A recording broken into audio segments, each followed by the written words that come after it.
Hello and welcome to the Decibel Boost podcast monthly album roundup for the month of June 2017. I'm your host, Robert, and I'm joined by Mark. Hello, I ate too much barbecue today. And we have a guest joining us this time around. Go ahead and introduce yourself. What's up? This is Ryan Panny, music blogger extraordinaire. Thanks so much for having me, man. Nope. Fucking hungover. It's July 4th, but I guess July 3rd was the night to drink this time. Yeah, sounds like everyone's 4th of July. Shit, there was even some quick tangent. My older sister was making like some kind of cake that I think had a lot of amaretto sour in it. I had a bit of it. It was not bad. Yeah, we had a little casualty. We thought it was a great idea at 3 a.m. to start barbecuing in my backyard, and one of my friends burned off one of his eyelashes. It actually he just said like all it was his eye was bothering him this morning or whatever, and he went to the doctor and they said, yeah, well, you're missing an eyelash. Did you do anything last night? And he was like, oh yeah, I almost started a fire in my friend's fucking house. Ouch. Damn. Well, I mean, okay, it's bad that he burned off his eyelash, but technically, there's never a wrong time for meat. That's true. There is not. Yeah, it's true. The burgers were bought. They had to get eaten. Obviously. One way or another. Wait, that reminds me of a SpongeBob joke. Who would eat a burger at 3 in the morning? Oh boy, 3! So, yeah, so this is the first one of these promised album roundups. Hopefully I can get it out in the time I promised when this was announced, hopefully by this Thursday. So, for how this is going to work from here, so the three of us, well, at the moment, Alex is going to chime in a post-recording. We're going to go through our favorite albums, our top favorites for this past month, some honorable mentions, and then, one by one we go through, like, our worst ones, because who doesn't love when we bitch about bad music?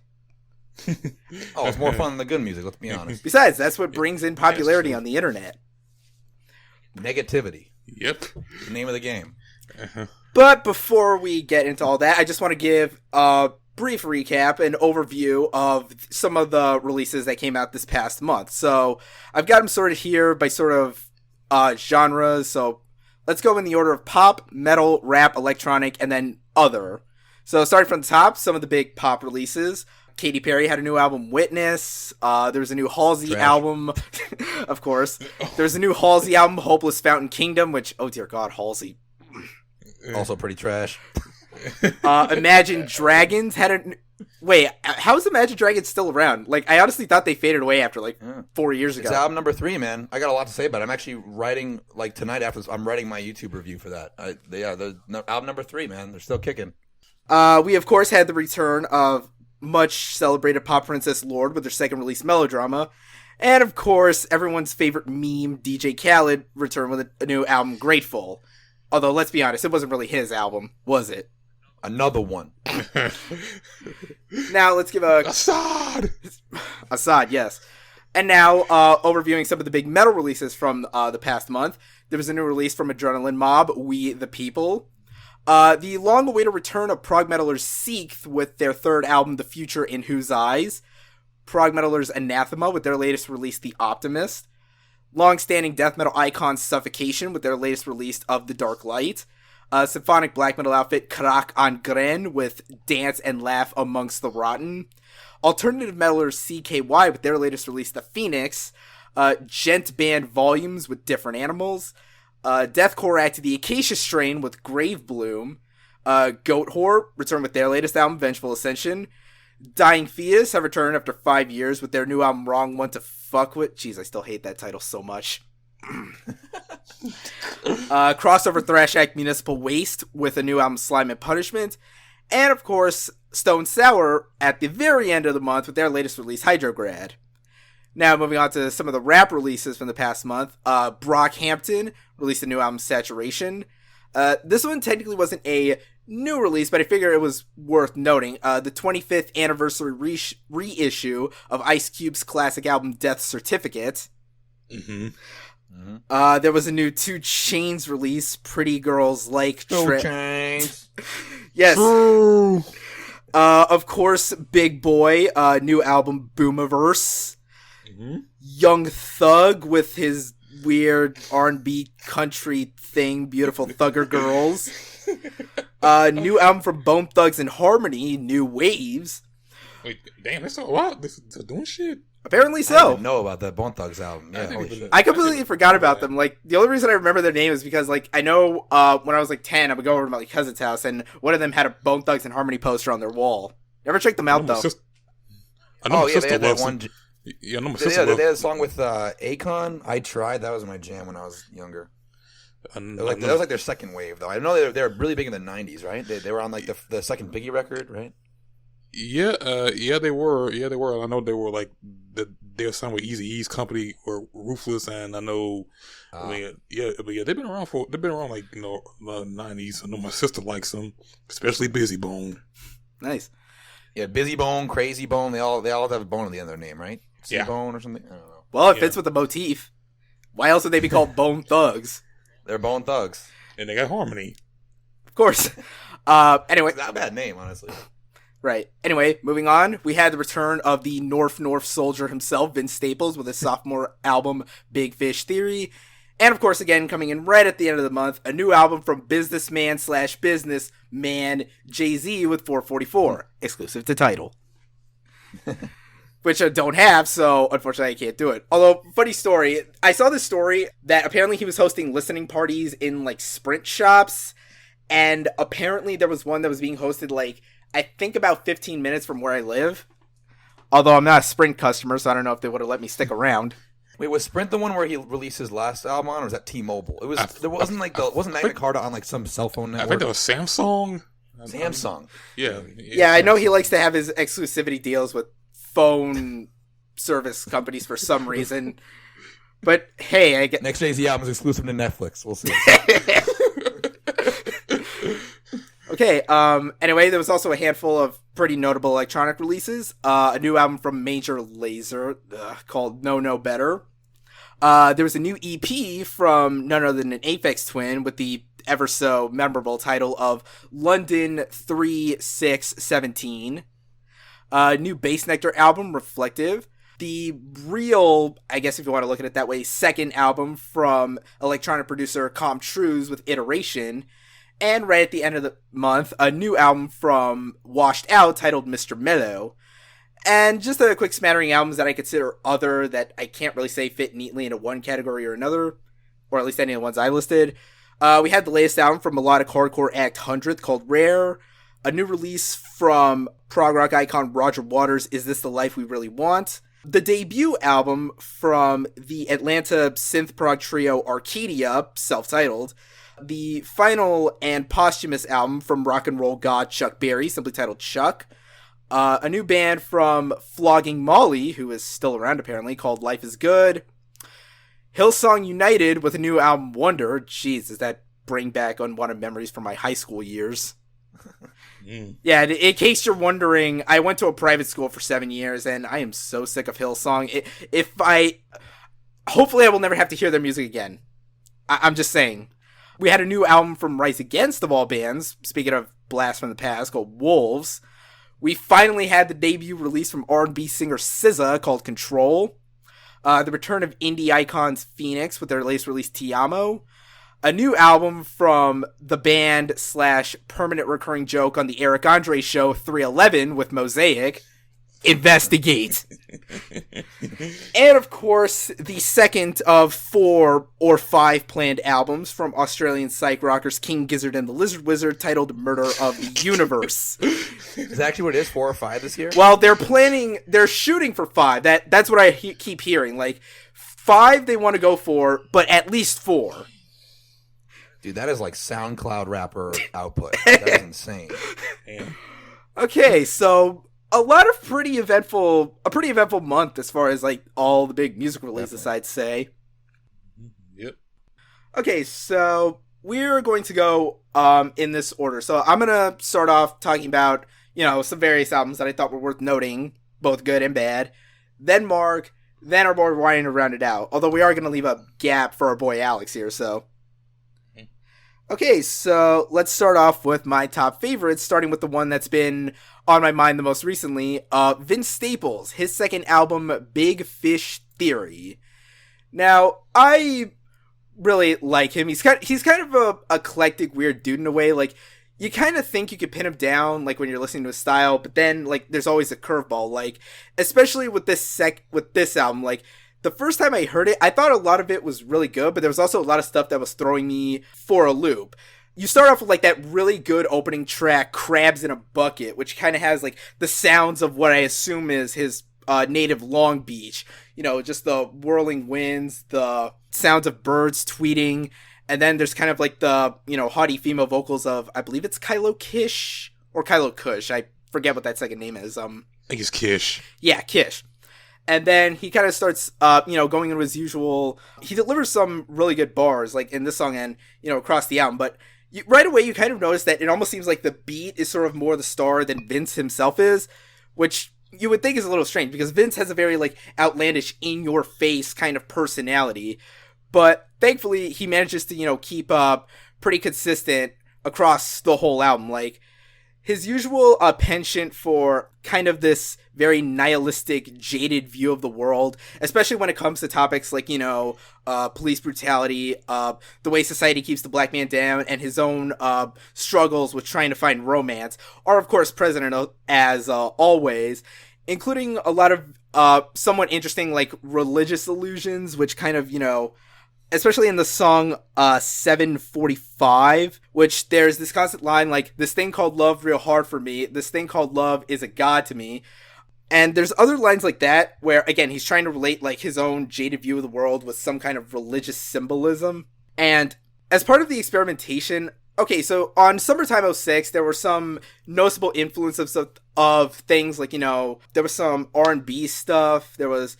you know, more low-key rap and just, you know, weird experimental beat tendencies, but those kind of get pushed, like, even further here. Like, one of the more noticeable examples is on the track, Love Can Be, which, of course, features not just Kylo Kish with vocals, but also Ray J, and some contributions from Guerrilla mastermind Damon Albarn, you know, presumably returning the favor from guesting on Humans. Yeah, it's this kind of very, there isn't even really, like, a clear melody, but it's this really experimental beat that almost kind of sounds like a mix between, like, Dawn Richards and the ghostly producer Lord Raja. Like, if Lord Raja produced the Dawn record, which is something that absolutely should happen. And, you know, there's also this great vocal dynamic where Kylo's playing, like, this woman that's, like, leading Vince on, who's kind of, like, acting like a player, and Vince kind of seems like he's trying to, you know, avoid or get out of it. If you want another example of a really good song, there's the track, Party People. There it is. So Party People is the song that has, like, this very kind of, almost kind of like a footwork production style, kind of like something from the new Jay Lynn album. And of course, there's a lot of really big, like, you know, thumping bass in amidst all the weird percussion. Oh, by the way, if you listen to this album, listen to it in your car, crank that high volume. The bass on this thing is just killer. Seriously, it'll blow out your speakers. Get in that car with the sub. Yep. And so you kind of have, like, this beat that, you know, it kind of sounds like a party banger, but then, like, you have the chorus where there's this repeated line of, how I'm supposed to have a good time with death and destruction's all I see. And that kind of leads to a really thing that I kind of really like about Vince Staples is that, much like another rapper I really like, Danny Brown, he has this real gift in his songwriting for sort of dragging you into his mindset and getting you to see the world the way he does. I mean, you have this track that's like a party banger, and, you know, you want to listen to it, and you want to, like, just, you know, turn up, but then the lyrics are just reminding you of how fucked everything is. And it's kind of continued on, like, the album, what to me is the album's best track, the single Bag Back, which I think might be my current favorite Vince Staples track. Seriously, the bass on this thing is one of those fucking really killer lines. It's a banger where he's delivering some really excellent bars. Like, he's trying to, you know, it starts off with him trying to hit on a woman, and of course there's a funny line about, hey, come on, hook up with me before, you know, the police gun me down because I'm black, and you can't be black in America without getting, you know, harassed by police. And then he, you know, delivers it some more great social commentary, including my favorite sets of lines. We need Tamika's and Shanique was in that Oval Office, and the next Bill Gates could be in Section 8 up in the projects. So stuff like that, where it's like, okay, you're trying to have a good time, but you constantly feel just the weight of all the world's issues just kind of like gnawing at the periphery of your thoughts all at once, is what I think is continuously been Vince's greatest aspect as a songwriter, and something that's definitely exacerbated further here. So, yeah, Big Fish Theory, an absolutely great album that you should check out. Also, there's a killer guest verse from Kendrick Lamar on this thing. And who doesn't love more Kendrick in their life? Okay. Yeah, right. Rob, what do you think about his views on 90s hip-hop, Vince Staples? I know that's one of like, the biggest sources of controversy with him. Well, to a certain extent, I kind of see like maybe what he was trying to get at. Like, okay, I get that there's importance as far as like, you know, history, foundations as a genre, but at the same time, you can't really let that be the only like style or era that's allowed to exist. Like, old school leaning hip hop is fine, and guys who acknowledge the lineage is fine, but you can't be a slave to that, which is what I think Vince was trying to get across with like some of his views. Like, you got to be able to push the envelope. You kind of get what I'm saying? It also seems like, ironically, like the rappers that are most propped up are the ones that have that 90s leaning sound, or at least like a notable influence from the mid 90s, people like Kendrick and J. Cole and Logic. So maybe that's some of what he was kind of rebelling against too, was like, why are all these people so much more acclaimed? Like, just because they basically give precedent to a sound that is now 20 years old, you know? Yeah, I kind of see that. I mean, well, I don't really have much more to say on that. I mean, again, the guy's allowed to believe what he wants, and to a certain extent, I agree with the root sentiment of it. But I wouldn't be so quick to, like, demonize it necessarily. Like, okay, my general viewpoint is 90s hip-hop is great, foundational, important, but you need to be allowed to innovate and, you know, move forward at times, which is what Vince is very clearly trying to do, and I think is succeeding. And actually, now that you mentioned, that gives me a really good segue to my next album. Speaking of stuff that leans old school, one of my most anticipated metal records of the year from probably my favorite old school death metal act, at least if we're talking stuff that's like at least 20 years old, the newest album from Dying Fetus, Wrong One to Fuck With. Now, Dying Fetus have been a personal favorite of mine ever since I saw them live in high school. I believe they were touring with Hatebreed, if I recall correctly. This was like 2012, 2013.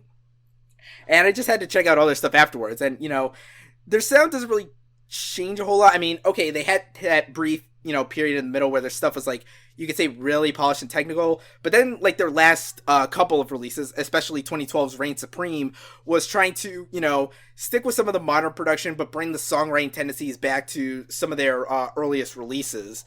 And on this album in particular, it's not really changing the wheel as far as their style, but it is just another killer collection of just really heavy slamming death metal, especially like as soon as you hit play on that album opener Fixated on Devastation, it gives you a perfect primer as to why Dying Fetus are great at what they do. You know, you just have the really heavy, fast grooving riffs, the fast paced technical drums, the very dizzying shreds and tapping arpeggios and whatnot.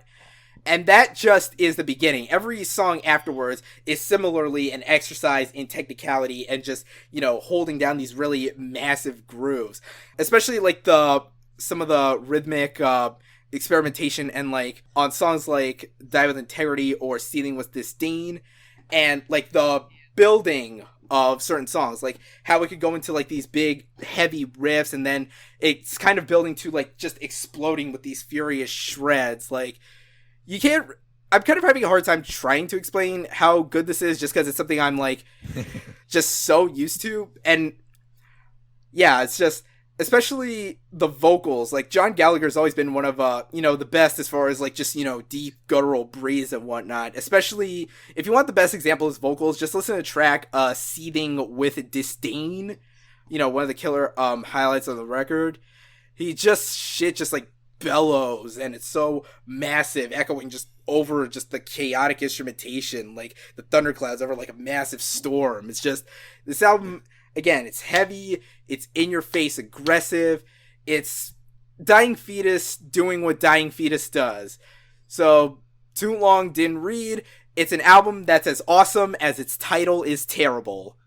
And that is a terrible album title. Like, I mean, I get it. These are the same guys who once wrote a song called Skullfucked, but come on, you're older than that. Well, yeah, Wrong One to Fuck With is almost like regressing. It's like the tough guy act in death metal. It's kind of, it just doesn't really fit for me. Like, that sounds like something that would be like a title of like a hardcore record or like a gangster rap record, not like like Dying Fetus's music, like ironically, is like people like you look at their album titles and like their cover art and their name, Dying Fetus, but in reality, like their lyrics actually get kind of like political. So that's why I didn't like it. I just didn't think it fit with, I guess, their ethos. Yeah, pretty much. Moving on to another really good highlight for me. And this is something I had actually been anticipating in one form or another for a year. And that is the debut album from Arcadia. Because I remember hearing about this band back, like, I want to say 2 years ago approximately. When I just happened upon an article on some news website which posted a song called Gas Giant. And I was like, huh. I was just kind of scrolling. But then when I saw the headline mentioned featuring the drummer from Mastodon, I was like, okay, now you have my attention. Like, that's kind of important to me, because, like, as a drummer myself, I worship the ground that Brand Daler plays on. So I just had to hear it, and it was a really interesting thing, because it's a band of 3 people, 2 guys on synth and vocals, and Bran on drums. So it's a very interesting sort of musical dynamic. As far as the sort of tone they're going for with their songwriting, compared to a lot of other synth-driven acts that are mainly aiming for a sort of dystopian science fiction aesthetic, sort of a Blade Runner-ish type of thing, Arcadia seem like they're going more for, like, I guess a sci-fantasy sort of thing. So, Arcadia, when you listen to how their song is written, it's almost written like it's trying to be, like, a typical, like, metal or prog metal album. Like, if there was, like, guitars instead of synths, but no, it's just all synths, especially when you listen to, like, that opening track, Army of Electrons. Ew, isn't that a title? You know, okay. You're greeted with, like, this massive wave of swirling keyboards and the airy synthetic vocals with this pretty steady groove with, you know, some pretty tight fills in there for good measure. And not to mention the song even transitions to, like, this more aggressive driving fast part in the bridge, which, you know, comes complete with this much gruffer vocal delivery. Another one of the album songs, Gas Giant, which has kind of like this dueling sort of interlocked sort of gallop rhythm playing on the synths, and especially the rhythmic chemistry, like, between all these musicians is just like second to none, especially this sort of triplet groove, like, in the middle, like, where it's like, you know, even the drums are interlocked with that. So if there's one big strength to this album, is that if you're looking for some really rhythmically, like, tight, proggy syntheticness, this album is definitely on point. There are some other, like, moods and textures in here as well, songs that go for kind of hazy, almost kind of desertish thing, like Infinite End or Electromagnetic, just to name a couple songs. And then there's songs that go for this more moody sort of melancholic type of thing, like Neptune's Moons and Through the Eyes of Pisces. But yeah, that I'm kind of surprised at how well this album turned out. Like, the fact that despite being just 2 guys on synths and a drummer, it still sounds just as full and just as technical as any kind of, like, you know, traditional 4 or 5 piece metal act. So if you need yourself some, like, you know, intense, heavy, like, synthy driven stuff, then this is definitely one to check out for if you get a chance. Yeah, I didn't even know about that band. I didn't even know he had a side band, Brand Daler. Yeah, and surprisingly, just as a little tangent, I do have a sort of attachment to this album, because this is one of the first ones where, like, I had actually contacted Relapse to see if I could get a review copy for the site, and I was like, wow, I didn't think this would actually work out. So, like... Oh, they sent it to you early? Apparently so, yeah. I didn't think they would pay attention to me at all, so... Oh, so they're on Relapse. This is a legit thing. You think are they going to tour or play live shows? I don't think so. Like I said, this is their first album, so it's probably going to take a while to get the ball rolling. Plus, I think Brand's touring with Mastodon currently. A little busy with that little band called Mastodon, yeah. Who may or may not have just put out a record, yeah. Right. Okay, so, fourth album I'm going to bring up here by the band Sikth, The Future in Whose Eyes. Now, this is a band that's sort of been, like, on the periphery of my mind for a while. I've heard of them, I just never got around to hearing their shit until I heard about this comeback album.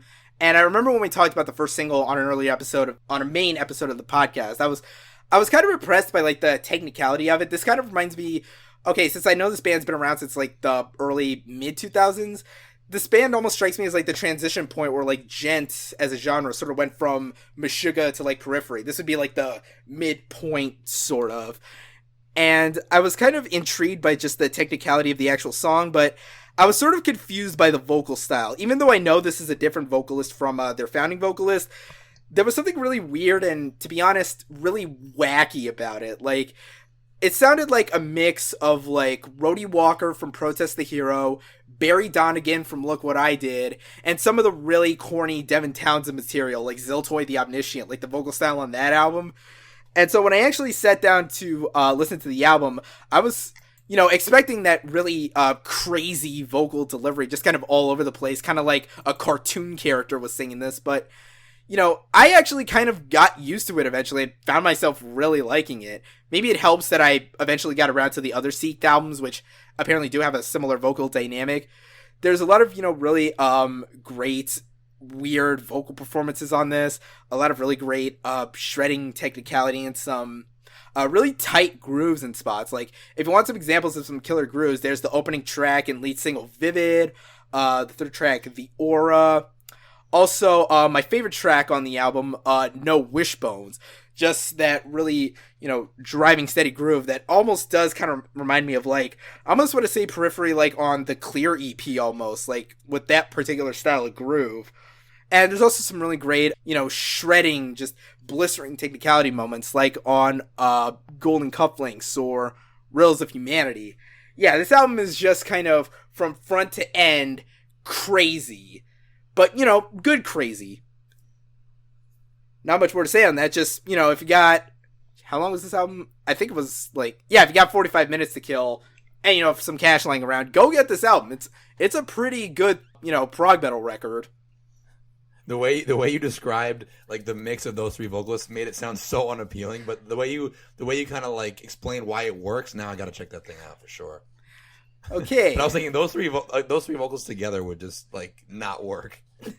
Yeah, it is definitely an all over the place thing. And now for the last album I'm going to talk about, my first time listening to this band, and to be honest, I'm not entirely sure what to make of this album. I'm so confused but intrigued by it, and that is, of course, Murder of the Universe from King Gizzard and the Lizard Wizard.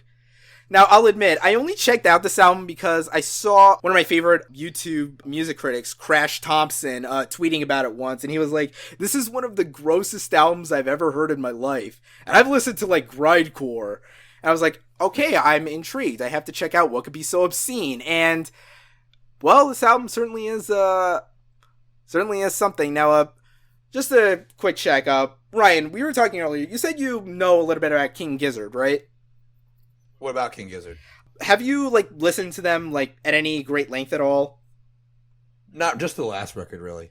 Okay. If you're going to put out 5 records in a year, I'm going to listen to about 40% of them. That's just But yeah, the last record was really good. Yeah, that was a Flying Microtonal Banana, correct? Microtonal Banana, yeah, that's right. So how exactly did that one sound? I'm kind of curious. Well, it was really jammy. That's like this. It was like my first experience with the band, and I was really intrigued by this mishmash of styles on there. Okay, so a pretty jammy psychedelic rock record, I'm assuming. For sure. As for this one, Murder of the Universe, yeah. So this album is 20 tracks, but it's split up into 3 sort of separate narratives. There's the narrative of the Altered Beast, which is the first 9 or so tracks. There's the middle segment, the Lord of Lightning versus the Balrog. And then the final part, Hantayumi and the Murder of the Universe. So, as far as the lyrical content of these 3 stories, in the first one, you have a human who comes across this weird monster-human hybrid called the Altered Beast. I guess these guys must really like their old school Sega. And it's enamored, and she wants to, fuse with it, but the monster is concerned, about its own, potential for damage as far as, fusing with this person, but eventually they, it agrees to it, and then it fuses into this, just weirder, monster hybrid human thing, but then the monster begins to slowly lose control of, its own psyche and its own memories, and eventually, just dies from insanity and just kind of, ends up rotting in the ground and whatnot. So As far as the actual musical composition, like, I will admit this, the music actually sounds really great. There's some really just trippy, offbeat, psychedelic tendencies in there, especially the really menacing keyboard runs in a lot of the album as a whole. In the second story, The Lord of Lightning versus the Balrog, you have, the Lord of Lightning, who is seen as this sort of very evil figure that, causes death and destruction wherever it goes.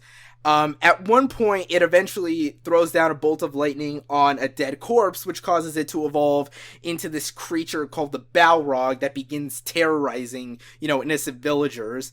And, the two fight, and then ultimately the Lord of Lightning wins, and it just decides to leave humanity alone and whatnot. And then, as for the last story, Hantai Yumi and the Murder of the Universe, it's a story about the titular Hantai Yumi, which is this cyborg that has desires to experience the human experience, but two feelings in particular it longs for. It longs for the release of death and the desire to vomit. And so in order to achieve this end, it builds this device called the Soy Protein Munt Machine, whose only purpose is to just vomit. But it's getting weirder and weirder. But the machine rejects its creator, and so Hantai Yumi forces itself to merge together with this thing, and eventually it malfunctions, but it does produce vomit, but it cannot stop, to the point where it vomits so much that it engulfs the planet, the solar system, the galaxy, and ultimately the entire universe. Hence where we get it murders the universe. Yeah. What in the mighty fuck? This is really, dude. I unless I missed something, like Flying Micronano Banana, I didn't detect a single like narrative. This is like totally different approach. Yeah. Over just 3 months of time has passed, and it's crazy. Yeah, and one of the elements, so like I said, the music itself is actually really great across a lot of this, especially like the menacing keyboard runs, perhaps most notably on that final story, which makes it sound, really just cybernetic and futuristic and creepy. But also a lot of what it sort of helps these stories is like the narration, because in the first two stories, which kind of have like this sort of weird dark fantasy vibe to them, there's this narration from this haunting female voice, so it almost kind of feels like, I don't know, playing a Dark Souls game or something. And then the last story is narrated by this British accented text-to-speech program. So kind of like if you took Michael Giroux from Swans and filtered his voice through like a computer or something. And that kind of just helps with just the creepiness of some of these stories, especially, as I said, in Murder of the Universe, where when it gets to that last track, it describes the destruction of the universe by vomit in excruciating detail. And just hearing that just apathetic robot voice just kind of drives it home. And one thing I do find kind of interesting is that it almost seems like there's kind of this weird thematic consistency between like the three stories. Cause like the first one is this kind of fantasy Cronenbergian body horror kind of thing. And then in the second story, you have like some kind of being which creates an entity that defies the will of its master and creator. And then that last story sort of fuses the elements of those two together in just this gross pastiche that almost kind of sounds like, you know what this is? I almost would imagine this would make a really good like Adult Swim infomercial. Like the shit they air at like 3 a.m. So did they have all the crazy percussion on this one too? Like Micronano Banana had like fucking bongos and like all kinds of shit on it, or because you keep mentioning keyboards, it was more keyboard driven. Yeah, I would definitely say more so, because that's to me what kind of helps set the menacing tone as far as I'm concerned.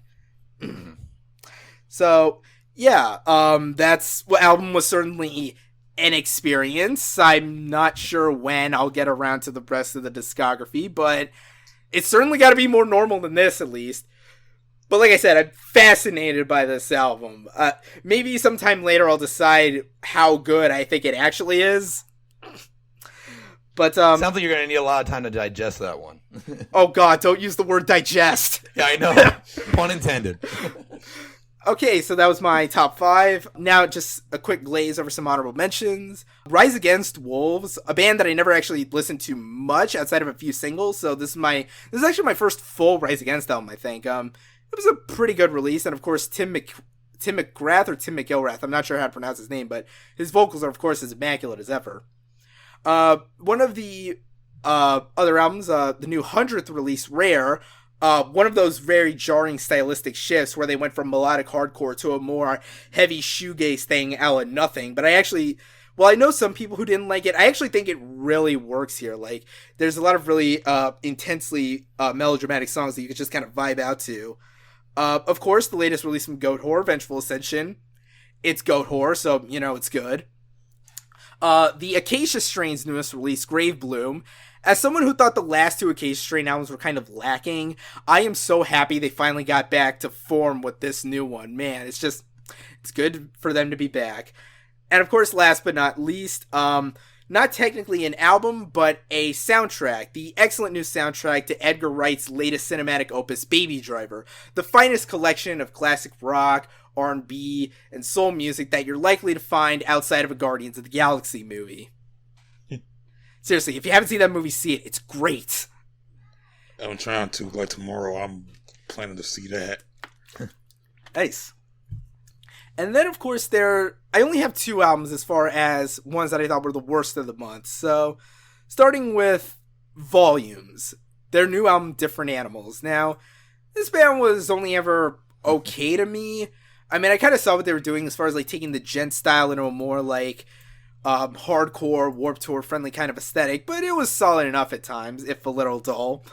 This one, though, this is just such a, like, nothing album. I'm not even sure, like, why it exists. They're trying to be a lot more melodic than usual on this thing, but a lot of it just kind of, like, fades in one ear and, like, out the other.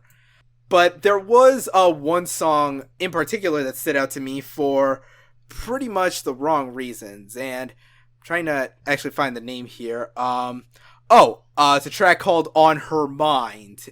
This might be one of the most annoying songs I'll hear all year, and it's really the only one that's any interesting on this album, so I'll kind of focus in on it.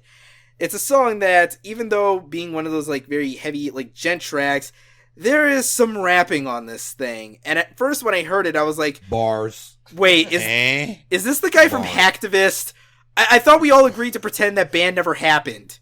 Rap gent was a mistake. But no, apparently the quote-unquote bars on this thing are being delivered by a rapper named Puya, who is apparently from the 305, my neck of the woods. Just, Miami, why? Why do you... DJ Khaled's neck of the woods. Of course.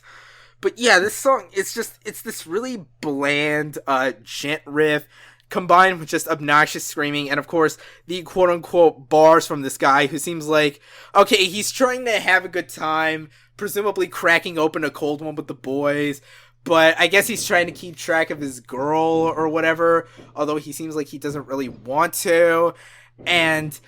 it's just, if you heard one song like this, you've heard them all. The only line that really stands out is this obnoxious declaration of, when I get home, let the ding-a-ling ring. I'm like, what the fuck? What the fuck? This was a mistake. This is a bigger mistake than anime. Damn. I completely forgot that song happened. Wasn't that like... was that a single before the album came out? Because I heard that like a while ago. I don't know. The rapping one. I forgot it happened, like, completely. I think on purpose I repressed it. Well, good thing you did. I mean, it's not anything worth remembering anyway. This album was really just boring, alternating with annoying. And then the other worst album, which surprisingly is the first time I've ever listened to this artist album in particular, the new Katy Perry release, Witness. Hashtag woke. Yeah, curiosity killed the cat, they say. This album, now, there's some Katy Perry songs that I like, and the running thread between them, to quote from elsewhere on the internet, is that they're usually, the good Katy Perry songs are just tasteless enough. It's a hard, like, thing to nail down, but you'll know when you hear it. This album, on the other hand, this is just... It's just empty nothingness. Like, she's trying to fit in with sort of like the moodier trends of a lot of the pop that charts nowadays, but for the most part, it's just kind of nothing. Like, it alternates between just cringy and what even is the point of this? Like, swish swish or chain to the rhythm, and those are technically like I guess, the better songs on this record if we're grading on a curve. The rest of it is just boring, plain old ballads that are vaguely nice, but, like, they're, again, whatever. And then, of course, there's fucking Bon Appetit, if you want an example of Katy Perry being way too tasteless. Her collaboration with Migos that, you know, I said it on an older episode. I'm gonna say it here again. You cannot sound sexy while using cringy food puns and metaphors. It didn't work for Timbaland and Justin Timberlake back in 2009. It's not gonna work in 2017. Yeah, just this whole thing, like, I'm not even sure there's a point to having Katy Perry around anymore. It doesn't seem like we really need her in the pop world, to be honest. Wait, what about an exception to that rule? Remember My Humps? You don't think that milk in my Cocoa Puff was a genius line? Just bars, man. Put that in the... Those are bars. Put that in the pantheon of great lyrics, right next to Lil Uzi Vert with "We is winning, yeah, we are not losing." Poetry in motion. I never listened to Lil Uzi Vert. I've like purposely avoided it. Yeah, that was the guest verse he did on Migos' Bad and Bougie. Yeah. That shows how much I even pay attention. I've listened to that song a gazillion times. I never even noticed that line. That's how little I pay attention to Lil Uzi Vert. Oh my god. Okay, so anyway, that was basically all my shit. So, Mark, you want to chime in with your shit? Okay, all right. So yeah, I'm gonna start with the I'm starting with the good shit first because I know you want me to get salty. So yeah, I'm gonna start with the latest from with the debut from SZA with Control. You know people know SZA, top dog artist, making her debut, and she's of course turned R&B artist. And looking at this album, like I listened to it like many times, and I sit through it like a lot. Listen to it like many times, and I gotta say I'm really impressed with this debut. Her like I know she got a mixtape before, and I listened to that before like once, but I never went back to that one. So with this, yeah, this is like a very relatable album to those that go to what she went like. The whole theme of the album is basically insecurities, going to relationships, basically most of that shit. And I will say like in her she she goes in like like being dumped and being the side chick of the relationship while trying to be in control of that shit. And she really is. She just shows her vulnerable side throughout the whole project. Like it is portrayed as on a side chick. I love this sex. Like it's not like that. But just saying like I'm so weak. It's like no like control. She's in control of this shit. I kind of do dig the themes of this project. And not the minute she's got a beautiful singing voice. I really do dig her raspy vocals and I know I heard before like she did write this by the time when she did got dumped. And I gotta say, who's the fucker that dumped her? Like, really, man? You're gonna dump that fun ass girl like that? Whatever. Okay, anyway, this production of this is very soulful. It just got like a mix of guitar, some even some occasion like the trap beats, and even some experimental like video games type of beat in some songs.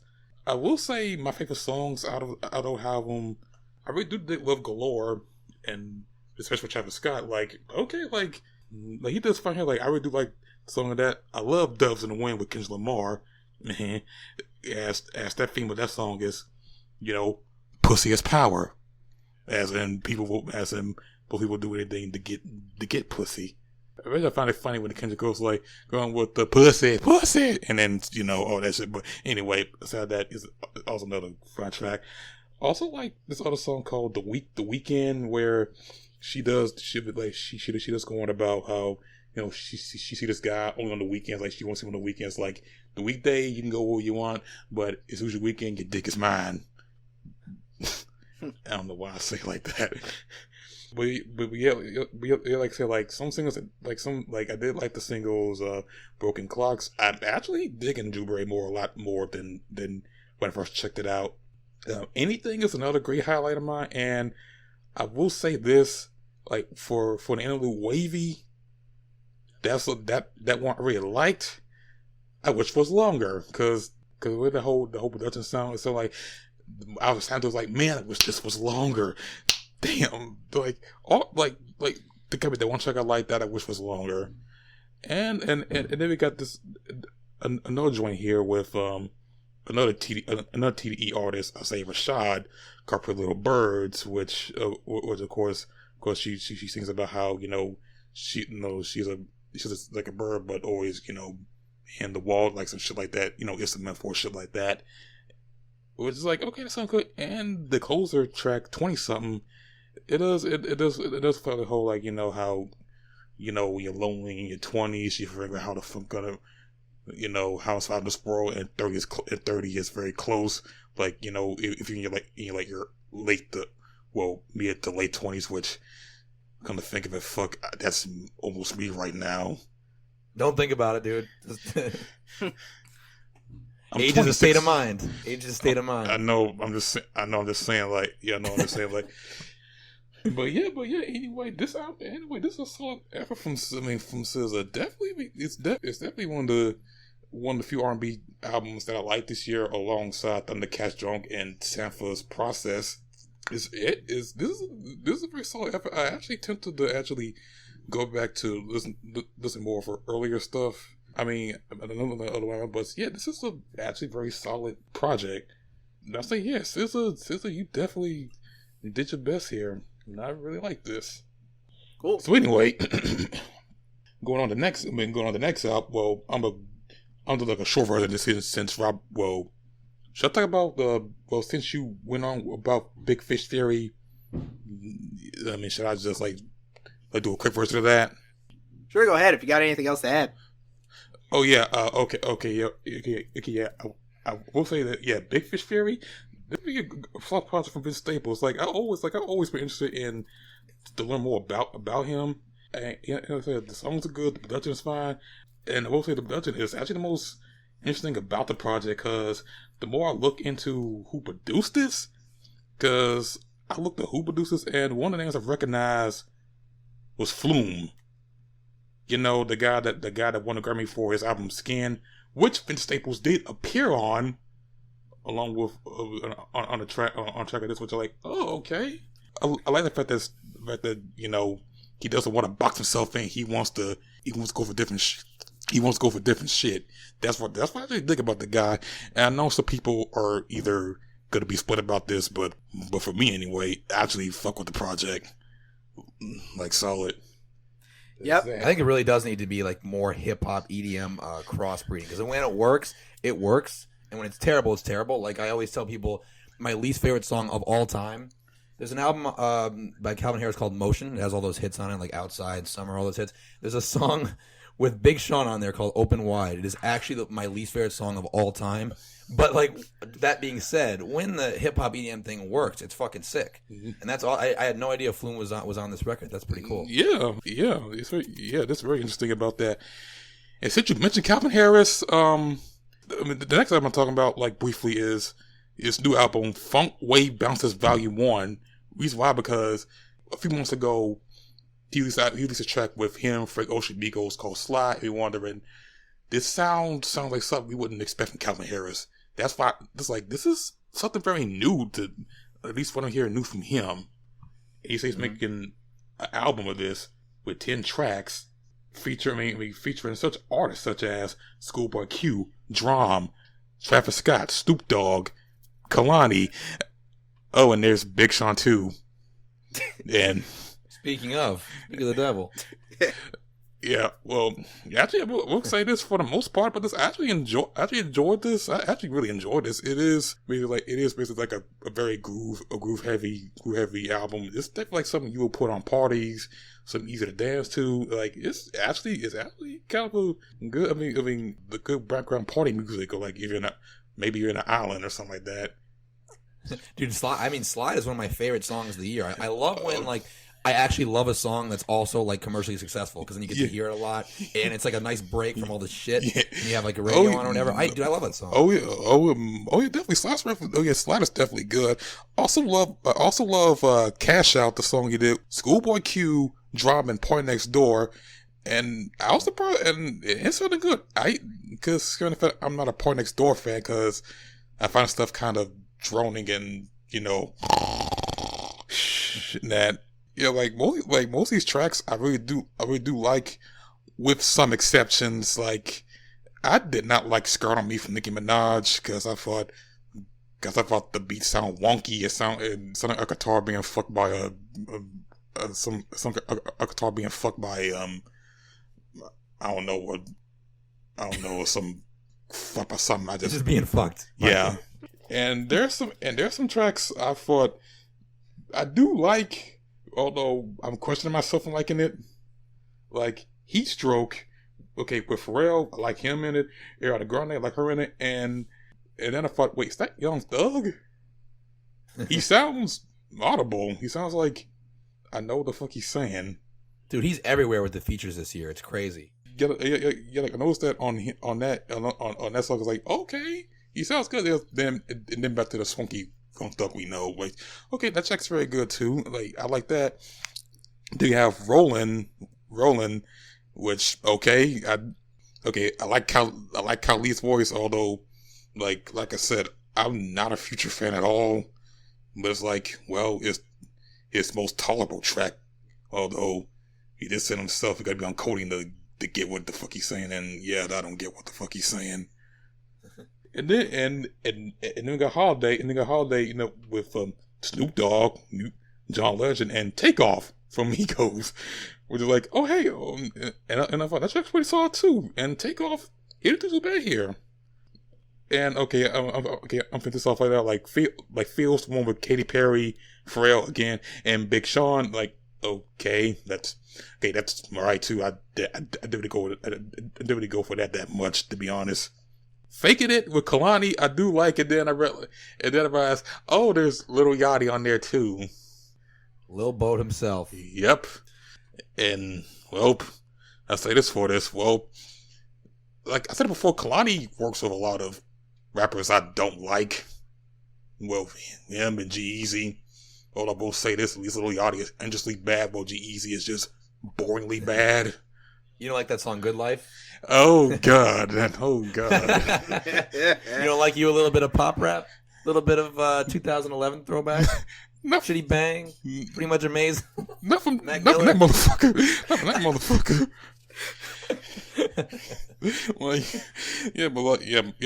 Like, on here, like, we'll say this for Lil Yachty. These are not, what's that fucking line? Something like a cello or some bullshit like that. Or just something like an insect. Blow me like a cello. Yeah. That's a line. Yeah. It's like, man, I don't have enough space in my brain for shit like that. Is that on his new album, Teenage Emotions? Or? Yeah. Oh my God. You didn't hear about this, did you? You didn't hear about the thing with that lyric? Yeah. No. Okay, so when he actually did a little video annotating. Sorry to interrupt you, Mark. Quick tangent, but he did this little thing where he was like providing video annotations on Genius, and when he was talking about that line, he was like, "Okay, I kind of screwed up on this thing because I know a cello isn't something you blow. I thought it was. I was thinking like what Squid. Oh, like a trumpet or a saxophone? No. Here's what he said. I was thinking something like what Squidward plays, the flute." The nigga play the clarinet. Squidward plays the fucking... Exactly. Squidward doesn't play the goddamn flute. What damn? Get your woodwinds straight, Lil Yachty. Let's go. Oh, my damn. That's insulting. As a former member of the middle school band, back when I peaked, I'm offended. Oh, my God. Sorry, yeah. Just had to get that out of the way again. That is still funny. Yeah. Continue, Mark. All right, but anyway, last track, Hard to Love, Jessie Reyes. I don't know who she is, but we're waiting to end this. We're waiting to end the album, but like I said, this album is actually pretty solid. Like it is very something to. It's definitely an album to play for the summer. It's definitely like an album that released at the right time, which people can use. You know, the party, do all that shit. This is definitely like a summer album. And actually, good for Calvin Harris for actually trying something outside his usual EDM shit. So yeah, it's not really like progressive house anymore, right? It's totally different. Yeah. So look forward to Volume 2, whatever that gets released.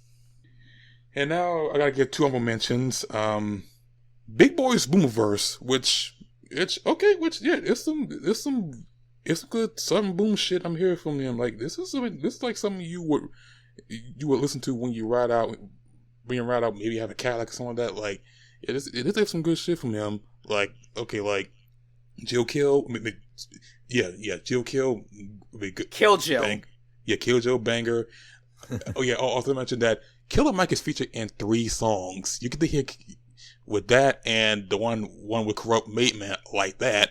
And it's not only there with Currency, I didn't mind it, but like I kind of forgot about it.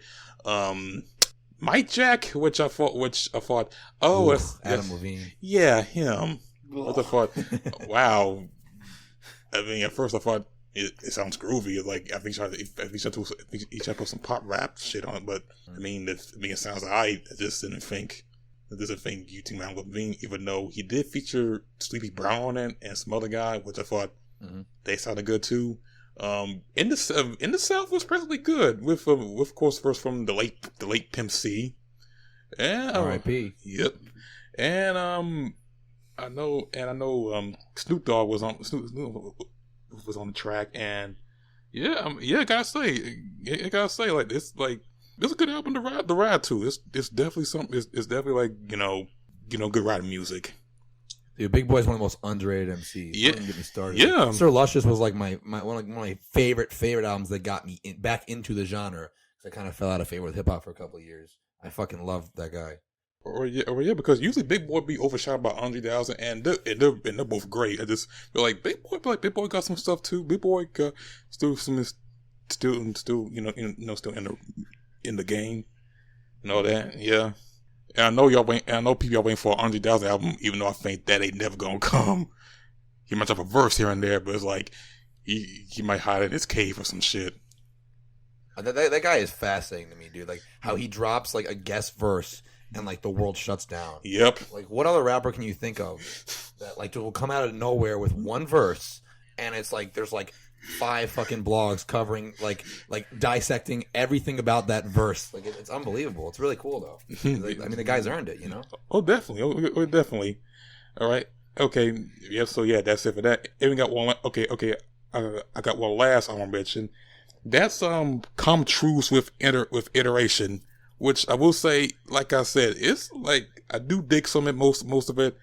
I will say it does get a bit repetitive in some tracks because I try to remember what played here and there. Even though when I listened to like the first couple of 2 to 3 times, I thought, okay, like I think that's the same song or some other shit. But yeah, anyway, like I definitely dig. Like it's all right. I wouldn't say it's his top tier album, but it's like maybe somewhere mid or maybe mid low, but yeah, it's like it's not a bad effort, but the singles were right, but yeah.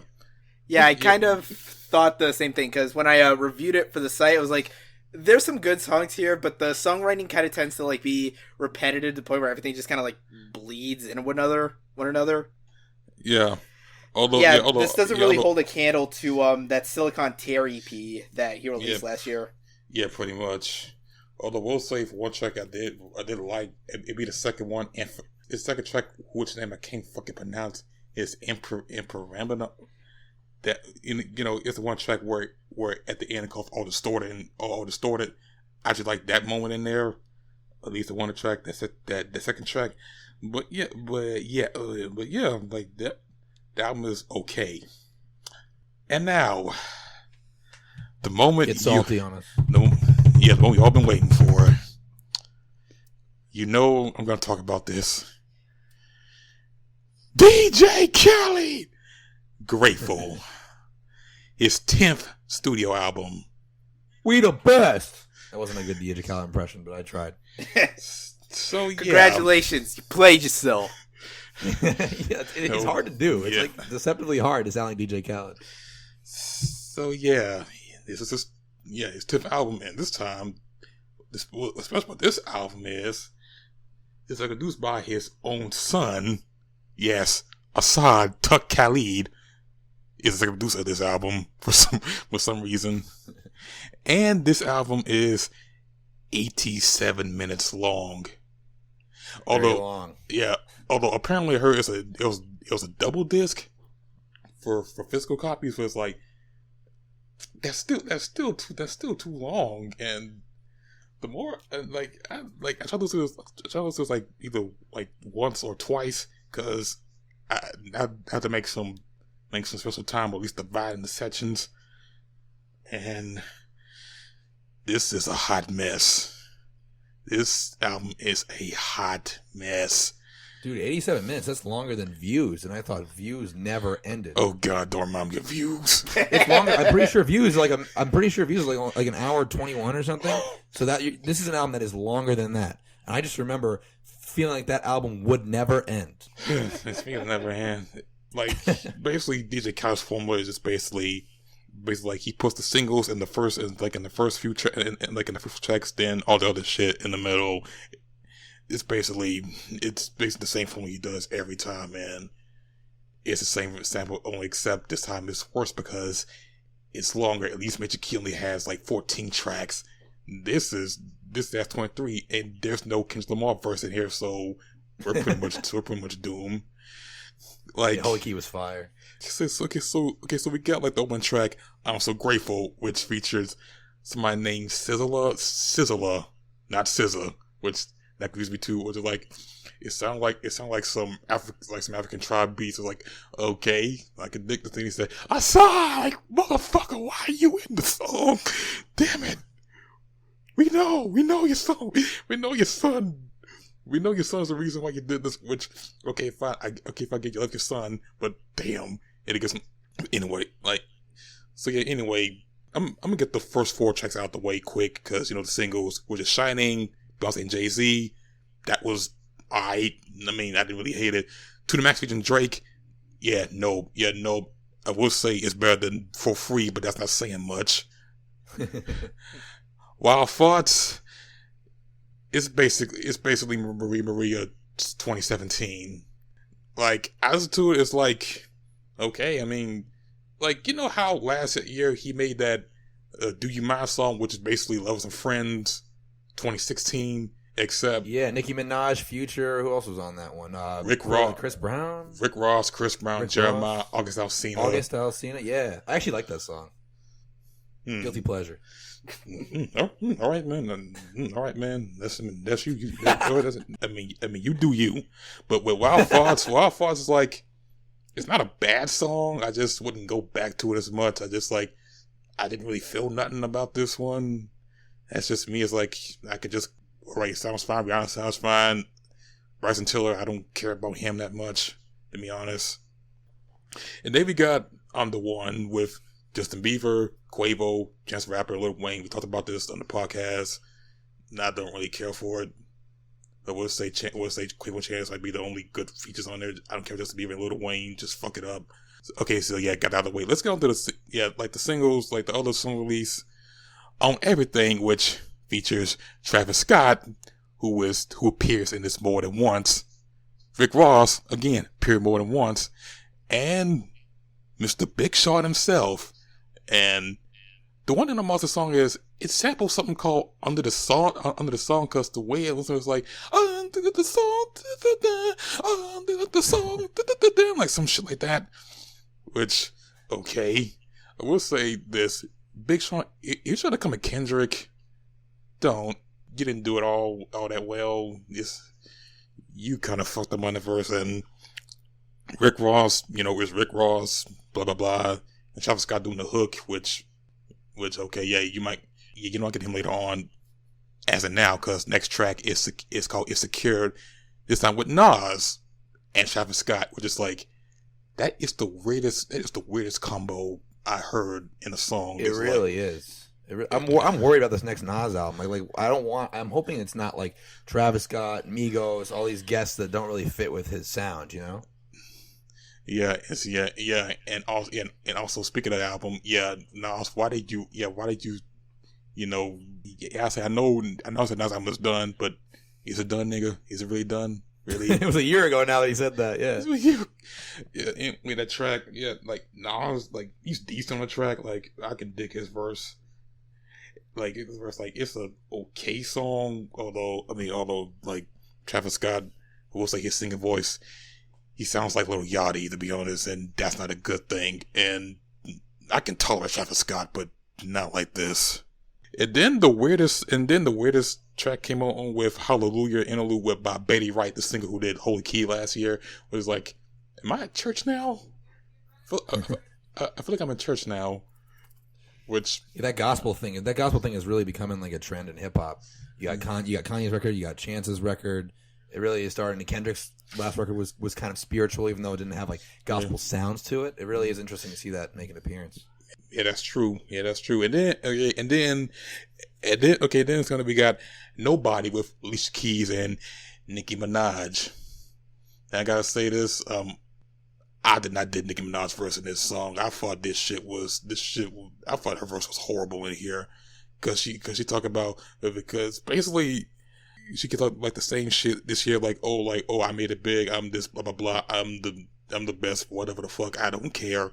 Alicia Keys did fine. I will say that. Like, she did okay on this song. I haven't heard her in a while. It was like, all right, you did good, Alicia Keys. I'll get later you, Nicki. I don't care. And then we got the track called "I Love You So Much," featuring Chance the Rapper. I will say, at first I thought, okay, it's kind of cute, you know. I think it came to a side. Then I figured he should have made it to him and only him, because it's kind of corny afterwards. It's like you're saying the alphabet or some shit. It's like, this will be fine if you give it to Assad and only Assad.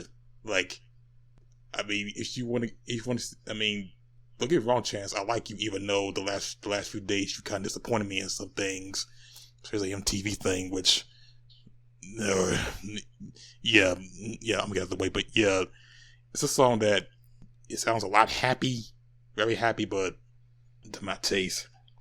And then the strangest track we get in here is from Calvin Harris, which is like, okay, this is a track you cut from for your own shit. What you got featuring Travis Scott, damn again, and Jeremiah was like, yeah, this is something that you cut from your own album. I mean, it sounds decent.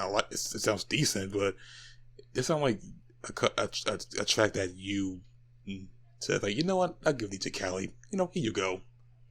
Oh boy, and there's I Can't Even Lie with featuring Nicki Minaj. This song, no, not really. And the worst thing I'll say about, like I said, Nicki Minaj is worse here than Future. Like, I guess Future's like saying, I can't even lie to you. And this sounds about gorilla, a monkey in the jungle. It sounds like some jungle shit over here. Like, okay, like, did you record this in the jungle? Were you part of Jumanji on a Jumanji movie or some shit? Like, but yeah, that sounds forgettable. And speaking of forgettable, another track, Down for Life, which features Party Next Door, Future, Travis Scott, Rick Ross, and Kodak Black. What a crew! Oh, squad. That is a squad. Great, Mr. Pussy feel like mac and cheese. Like, oh boy, this track it's not that good. It's really fucking awful. It's really not that good. Like, you know it's bad when I say Rick Ross is the good thing about this track.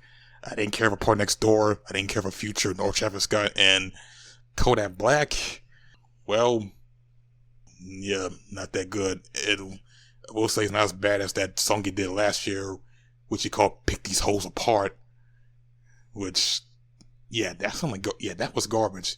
You don't want to listen to that song. But anyway, I'm going to skip that. Okay, Mitch Bagley. Okay, next track. Mitch Bagley with Migos track, blah, blah, blah. That's all good. So anyway, I'm going to get to the two songs that I actually like, that I actually genuinely like of this album. Good Man with Pusha T and Jadakiss, which I think that is a certified banger. I really dig this shit. It is definitely the saving grace of at least what listening so far. Pushes them like maybe the fact the bars are so hard. Like I know one of them described like I was on side of the law like Papa was on the car, and then something about Big at the beat at the Soul Train Wars, all that shit. Like Jada Kiss and Pusha T, they delivered their ass on this track. I can really fuck with that track. It's definitely one of my favorites. And the next one is Billy Ocean with Fat Joe and Raekwon. And this one is more. It is more of a. I will say it has less energy, but to be honest, it still sounds better than the rest of this shit going on here. Like I dug what Fat Joe was saying. I dug what Raekwon was doing. I was like this. It's like a slow down vibey track, a slow down old gangster track. And then we got Pull a Caper, which features, again, Kodak Black, Guap, and Rick Ross. Although we'll say this, I like the instrumentation. I like the fact that Kodak Black doesn't have no verse. He's just doing the hook, which is good because I don't want you to sing. I don't want you to rap or sing or just do that. Don't rap about a verse. I don't know about your shit. I don't care about your. Okay, anyway. Probably like in most of it, I will say I wouldn't go back to it as much. Hell, it's pretty much. I want to like it. I want to like it due to the beat of it, but I wouldn't really recommend it that much. I know it's going long. It says they even got the Range Rover King with Steps, with featuring Yo Gotti. Yeah, I'm gonna skip that. They even got Iced Out My Arms with Future, Migos, 21 Savage, 21, and T.I. Oh, produced by Metro Boomin. And I'm gonna get out of the way. The beat is good. I like 21 Savage part and T.I.'s part. Future's hook was like, like basically, he's like him fucked up and coding like, I'm just my ice on my arms, a little bit of arms, ice on my arms, ice on my arms. I don't care. And then we got and there's Whatever with Future, Young Thug, Rick Ross, 2 Chainz. I don't care. Then we got In Lieu by Belly. That was fine. And then we got Unchanged Love by Bravado. Jesus, man, how many tracks are on this thing? I've lost track at this point. Yeah, it's that long. So yeah, we got another track. How many people? Each song is like 4 or 5 different people. Yeah. They got the same guess. So yeah, anyway, like Bravado, they got a track that's half and half. And then finally the last thing we got is him saying, thank you for Psy for this track, and then the baby girl like, yes boy, yes boy, yes boy, yes boy. Oh, he's like a dog. Why is it like he's a dog or something? But yeah, no, I wouldn't recommend this. It's not worth listening to this whole thing. This was like a step back from him. It's like, you have a lot of fat on this track. On this album. It's like, you got the forgettable bangers, which I'm not gonna go back to. Like, only like maybe 4 to 5 songs out of here out of 23 tracks. That's too much. That's a failing grade. Like you just like a bunch of either singles that might be hits, which of course is true because I'm the one, and thoughts are actually top of the Billboard charts now. So there's that, and then some forgettable bangers which I'm not gonna remember, I'm not gonna care for, and that honestly bore me.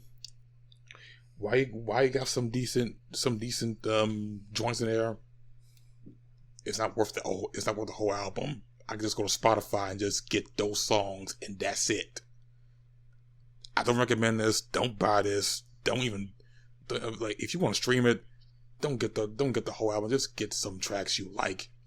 Oh man, I was gonna go to FYE and buy the double disc special edition. Wait, special edition.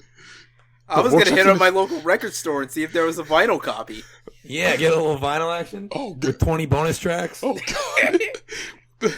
And Okay, and usually I know, like, yeah, it's a long track. Like, I know, it's a track with 23 songs or 22. Like, and I like something like that from this year. That's Thundercat for Drunk. But then again, Thundercat songs were pretty short, and it didn't take a whole fucking.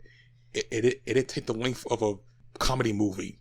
It didn't leave with that shit. At least know when to come and go. At least at that album, the tracks I want to do more. Here, I don't want to listen to more of this. This is not worth it. So yeah, no, I don't like this shit. Shit is too long. That was beautiful, man. That was like poetry. I wonder what DJ Khaled would think of that rant, by the way. I'm sure he's got better things to do. Plus, Mark doesn't work for MTV, so he can't exactly blackmail us into taking it out. That's right. There's not a endorsement to take away or. Yeah. Much. And I'm winded. Okay, so we'll give him a little break. I'm gonna leave a little spot here so Alex can chime in with his thoughts on the latest albums from Anathema and Stone Sour. Okay, so I'm bringing two albums here I would like to talk about. First one being Anathema's newest album, The Optimists, which I actually found some interesting notes off this album while doing my research for it on good old Wikipedia. So I'm just going to quote Wikipedia verbatim. The idea for The Optimist originated from the cover artwork of the album A Fine Day to Exit from 2001. The coordinates from the first track are pointing to Silver Strand Beach in San Diego County, a location that is shown on the cover of the album. And speaking of, yeah, this is kind of a continuation of that album's narrative, storyline, concept, whatever you want to call it. It's rather abstract, though, and it's really akin to that of Porcupine Tree's The Incident, where it's not wholly outlined, but for the most part, the main narrative centers around a protagonist, or just character, if you want to call him that, that's trying to escape his current life in favor of a new one. So it's serving as a sequel of sorts to the Fine Day album 16 years later. As for the music, there is a bit more of an aggressive rock-fueled guitar work mixed in with the softer electronic melodies, a lot of tracks from Distant Satellites. And of course, the dual vocal approach by Daniel Kavanagh and Lee Douglas is incredibly on point with their vocals on this album, especially with their trading off in the title track, which brings me to the choice tracks I have for this album. First one being Leaving It Behind, the second track off the album, and I guess you could say the real opener. It's a great opener at that, combining sort of a lo-fi trance beat with some indie rock instrumentation, especially in the guitars. Very good. Endless Ways, which is very akin to the styles of the Distant Satellites album, namely with, let's just say, The Lost Song, and The Lost Song, parts 1, 2, and 3. Yeah, 3 songs in one. And of course, Lee Douglas shines their vocals on this track. Oh, she has such a wonderful voice. Then there's the closer, Back to the Start, which is very symphonic. It will leave you singing the refrain right along with this choir. And just as a personal note, I actually listened to this album for the first time a couple weeks ago when it actually came out. In my car, coming home, in 100-degree heat, with no air conditioning. At least I listened to all the album, though, because I was in traffic. Yeah, but anyway. Overall verdict for this album, it's really solid, if a bit too abstract at times. If electronica isn't your thing, you might want to skip some of the songs, like the San Francisco instrumentation, which is just 4 minutes of electronic noise. But good noise, not like, Lou Reed noise. Then we go to Stone Sour's Hydrograd album. And this is a rare feat, not just from Stone Sour, but from rock music in general, because Hydrograd is a good old-fashioned, straightforward rock and roll album. In its simplest definition, with the simplest song structure out there. Verse, chorus, bridge, solo, chorus. And for this album, it works. Mostly because Corey Taylor has the rock and roll mentality in his singing that M. Shadows doesn't. Hail to the king. Bad album, but great track. Now it starts with an interesting intro track. Yisif, Y-S-I-F, I don't know how you pronounce that or what it means. With a voice that goes, "Hello, you bastards!" And it works pretty well as an opening for this album, and it'll work even greater for live shows. I can guarantee you that.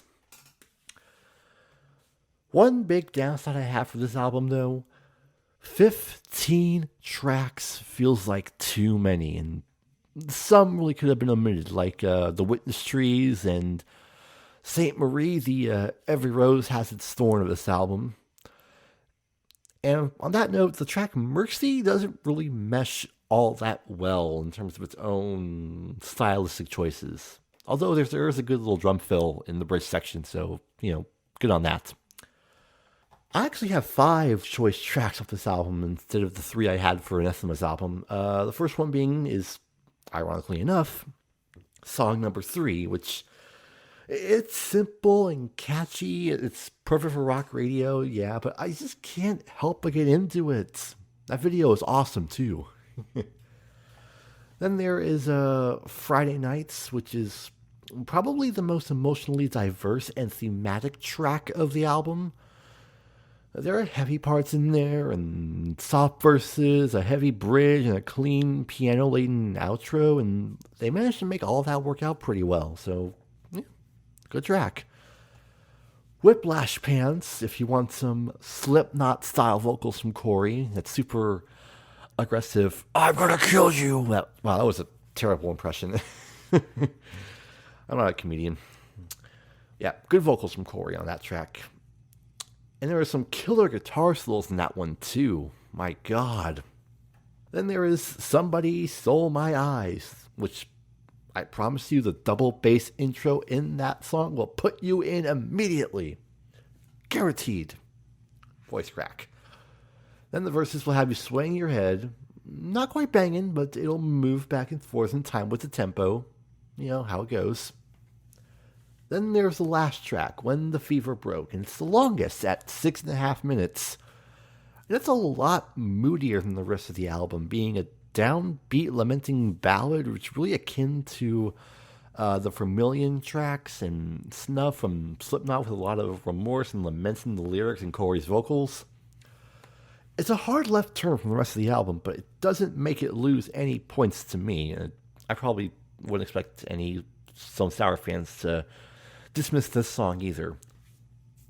Also, the sound of the guitars and drums and this overall production, man, that is some clear stuff. Who produced this album? I just want to find this out, because whoever produced this album, you deserve my props and my golf clap.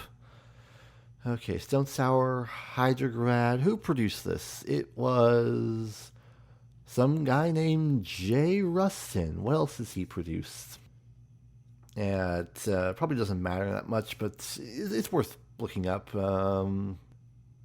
He produced For All Kings from Anthrax and Steel Panther's live album, live from Lexi's mom's garage, which probably isn't a live album. Oh, no, it is. You know, it's just... But anyway, overall verdict for this album, it's great, straightforward rock, but some tracks could have been left on the cutting room floor. And now, to round things out, we're of course going to let our guest Ryan chime in with his thoughts on his favorite albums and least favorites of the past month or so. Take it away, sir. Put me in, coach. There you go, Ryan. Been in the on-deck circle practicing my swings. All right. Man, I can't believe we're fucking halfway through 2017. This is insane. Like, I'm doing the June roundup. This is bothering me how fast this year's going, but this month was awesome. And I think, and I'll try to make, like, anything you guys touch on, I'm going to try to make it a little shorter. So I'm gonna avoid anything that came out on June 30th. There's 3 records in particular. Stone Sour's Hydrograd, which I will be reviewing on my YouTube channel this week. Still kind of forming an opinion on that. The Calvin Harris record, I haven't really dove into all the way. I really want to check that out.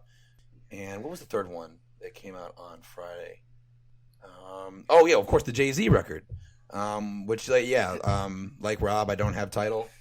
I refuse to buy into that. I'm not going to buy a streaming service to listen to an album.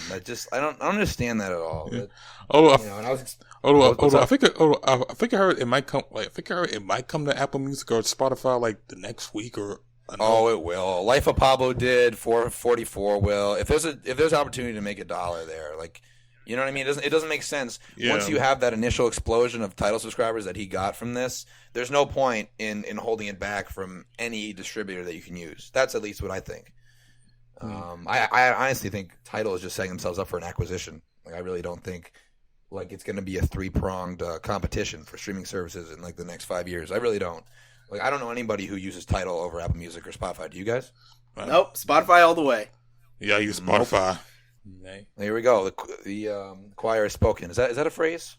Man, I'm tired. Okay, so I'm excluding those albums that just came out, but look for those, especially the Stone Sour review on my channel later this week. Ryan Panny on YouTube.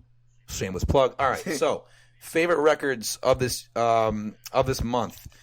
Rob described beautifully the new Dying Fetus record, Wrong One to Fuck With. I have been waiting for a great straight-up death metal record since Immolation put out Atonement back in February, which coincidentally came out on the same day as the Suicide Silence record. I remember that very distinctly because I had 2 very different experiences in the same day, February 24th. It feels like so long ago now. But anyway, just a great record. Just one of the most relentless metal records of the year. One of my favorite things about Dying Fetus is how they're able to combine like dizzying technicality with just like that old school brutal death metal stomp with slam parts, and then for me what is the real X factor, which is those like hardcore mosh parts kind of. Rob, you can chime in here, but like I feel like that's what distinguishes Dying Fetus is you'll get like these crazy chaotic parts and then they'll hit you with a slam section or a mosh section, and the pacing is just beautiful. Because for me, death metal is one of the easiest genres for me to get bored of, because if like listen to bands like Brain Drill or even Obscura on I love Cosmogenesis, but the records after that, it just like hurts after a while. Like I know that makes me not brutal and not metal or whatever, and I should go listen to all my Katy Perry or whatever. But seriously, like what's so great about this record is just the pacing of it and this mix of different styles and different forms of aggression. It's like everything I love about heavy music wrapped into one. So if you like anything about heavy music, Wrong One to Fuck With, Dying Fetus, you really need to check that out. Number 2, Pretty Girls Like Trap Music, the latest opus from our boy 2 Chainz. Ooh. From my experience, all pretty girls don't like trap music, but it's okay to dream. Me and Rob had a hilarious interaction on Twitter over this one because there's a gem of a line on this album. I got a bank account, got another bank account, got another bank account, and so now we all know that 2 Chainz has 3 bank accounts. So, which to me, I told Ryan like this sounds a little excessive because okay, I know he explained it to me like how exactly it could be feasible to have 3 bank accounts, but FDIC insurance is actually smart. 2 Chainz, dude. Let's not get it twisted. 2 Chainz got like straight A's in college. He's like a sleeper smart person, and anyone who has a lot, like any of these rich people, I'm sure know. Banks are only FDIC insured for up to $250,000. So if a bank fails, you are out any money in excess of $250,000. So 2 Chainz is basically telling us that his net worth is at least $750,000 because the smart thing to do would be diversify your assets. Maybe he probably has money offshore or whatever. Wait, does he though? Because like I would think like with all the money like he has, he's just spending it on like hookers and blow. And lean. Dude, he's a family man, dude. He is like a fascinating guy. He is he's a family man. He's like he's a marijuana rights advocate, whatever that means. All right, but anyway, I am definitely like a 2 Chainz hater. I've always thought that he's a little too ridiculous, a little too a little too basic. But this album just caught me completely off guard. It is, if you have like a subwoofer in your car and you want to drive around bumping banging trap music, it does not get better than this record. And I think like some of his ridiculousness, I've actually turned into something that I enjoy. Like those ridiculous lines are so fun for me. Like, it kind of started around like I remember in 2012 the turning point for me was on the Good Music when Kanye said one of the most ridiculous lines I've ever heard in my life. He said, "Girls kissing girls, it's hot, right? But unless they use a strap on, they're not dykes." Like the most outlandish. Oh yeah. Like remember that was on the Don't Like remix. Oh yeah, that's right. And since then, I've kind of noticed that like having these ridiculous like laugh out loud like lines is not necessarily a bad thing. And when you pair them with just banging beats like that are on this thing and genuine hook construction, like there's a song in here called Rolls Royce Bitch with these super sexy guitars in the instrumental, and that like I'm gonna be shooting a video later this week on my favorite songs of the second quarter. That might make it on there. You have just really hard ones like Door Swing and Sleep When You Die, of course the single 4 a.m. This is not an album to sleep on if you can set aside a little bit of the ignorant tendencies of 2 Chainz and just enjoy the beats, enjoy his creative flow, because he really does have flow on here, a few great guests. Definitely check this out if you need a break from super thinking man's music. Third one, Vengeful Ascension from Goatwhore. This was already brought up. One of my favorite extreme metal bands. This is their 7th record. Just a beautiful death metal, black metal, thrash metal hybrid, which I think makes them unique, the way they blend those genres. Like a song like the title track is maybe my favorite song on the record. It's a fucking riff fest. There's a song called Mankind Will Have No Mercy. It's a real thrashy one. And I really enjoy how human, and feel free to chime in here again, Rob, how human their production is. Like the gent bands, like you mentioned Volumes, the gent bands and the deathcore bands have just turned metal production into this like just machine fest. And this album, it sounds like they plugged in amps and just recorded. I don't know. Am I off base here? No, yeah, because I've actually been bumping the album because I bought it at the same time I bought like my copy of Bitch Theory. So when I wasn't listening to that, I was listening to Goatwhore. And yeah, there is this very like there's this grittiness to like the guitar tones and instrumentations, especially the vocals. They kind of sound like they're being like screamed at you from like across a long hallway. There's just a really like character-driven human element to the production, you know? Yeah, and the way you described, that's what you want in black metal vocals. So, I mean, this is probably going to make when I do my mid-year lists, I do a metal one and a non-metal one.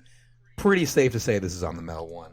And the fourth and final favorite I want to talk about is this new album from, I don't believe we mentioned it in the opening, this new album from Portugal The Man called Woodstock. This is, I've heard their name for years and years and years. Alternative music and indie music is usually the last on my list, so I miss things. This is the album that has got me into this band. I never checked them out, but they have this awesome like alt rock, psych rock thing going on. The vocalist, I believe you pronounce it John Gorley maybe. He's got this awesome voice where he's sort of in a falsetto, but it's not an obnoxious, in your face, high. Like obviously it's high pitched, but it's not like too intense. It's smooth and it's very listenable. Just, I mean, songs like Feel It Still, Tidal Wave, Rich Friends. I'm not the best person in terms of describing what I'm hearing on this because these are genres that I very occasionally listen to, but I am loving this record. I have to dive into their back catalog. I don't know. Have you ever checked out Portugal The Man, guys? Nope. Although I am familiar with the name. Like, I think maybe I possibly heard it once while listening to my university's radio station, but if it is, I couldn't have like pinned a song to the name, to be honest. But yeah, I mean, this is a hard album not to like. It's just a very, very listenable, a nice mishmash of indie rock and psychedelic rock, alt rock, kind of going off the Goatwhore point. Very natural sounding. I'm loving it. Kicking myself for not listening to these guys earlier. Honorable mentions. Look, guys, I'm trying with the country. I'm trying so hard. I'm trying to acquire a taste for it. This new Lady Antebellum record is actually pretty good. Familiar lyrical themes, familiar pop country sounds, which is part of why I've bashed the genre for years and years and years, since it kind of exploded with the whole Eric Church, Luke Bryan thing when I was just finishing up high school. But I love the male female vocal duet dynamic. There's another country record that I loved that came out a few months ago called by Little Big Town that has the same kind of thing going on. And I'm just falling for some of the cornier stuff. Like there's this brutally corny inspirational anthem called The Stars. The Stars Ain't Got Nothing on You is the and it sounds so corny on paper, and it really is. But for some reason, I'm trying to see past it. Maybe I'm just being a good guy and trying to get into country because I really, I want to be able to acquire taste for it. There's some great old school country records by people like Waylon Jennings and Emmylou Harris and of course Johnny Cash that I love. So I'm trying to give the genre as much of a chance as possible. If you're feeling adventurous, throw this thing on, try a few tracks. Return to the Dawn by Cool G Rap. Oh my God, this guy is one of my favorite MCs of all time. Mafioso rap pioneer, one of the original late 80s golden age spitters, influenced all your favorite rappers. He really is your favorite rapper's favorite rapper. And he's coming back with his first studio album in like 6 years. And if you want that, we spoke about 90s hip-hop. If you want that old school boom bap feel with, you got samples and just anything that sounds like it was on Raekwon's first record or Nas's It Was Written, any of those mafioso rap classics, you're going to get it on here. The guy he's fucking 50 years old, and he's it's just fucking, there are flames on here. There's so many quotable lines. Obviously, a lot of it's very violent, a little bit absurdist. My one disappointment with this record is that my favorite Cool G Rap stuff is his storytelling-oriented tracks from the 90s, like songs like Operation Cockblock, which is the greatest, most hilarious song where he describes in detail being cockblocked by his roommate. It's a must listen. It's on a record called Live and Let Die. Check that shit out. So it's not as storytelling-oriented as his earlier stuff, but the guy's a fucking legend. Incorruptible from the new record from Iced Earth. It was my lawn mowing album. For my lawn takes about 45 minutes to mow, so I have usually a record every month because I have to mow about 4 times a month in the summer. Oh, I know that feeling. This was the record. This was the record. If you just want that old school metal sound, like the Iron Maiden, Judas Priest, power metal, as much as I love Tim Ripper Owens, who of course was the original singer and sang in Judas Priest for a bit, their singer right now, Stu Block, is incredible. I loved him in the band Into Eternity, who have a extremely underrated record called Scattering of Ashes. So check that out if you're looking for a good power metal, death metal mix. He kills it on here. I had somebody ask me the other day about getting into Iced Earth's back catalog. I'm just going to give you 2 records if you're listening and you're curious about Iced Earth. Their 5th record, Something Wicked This Way Comes. It's right around its 20th anniversary. It's just a great thrash and power metal fusion.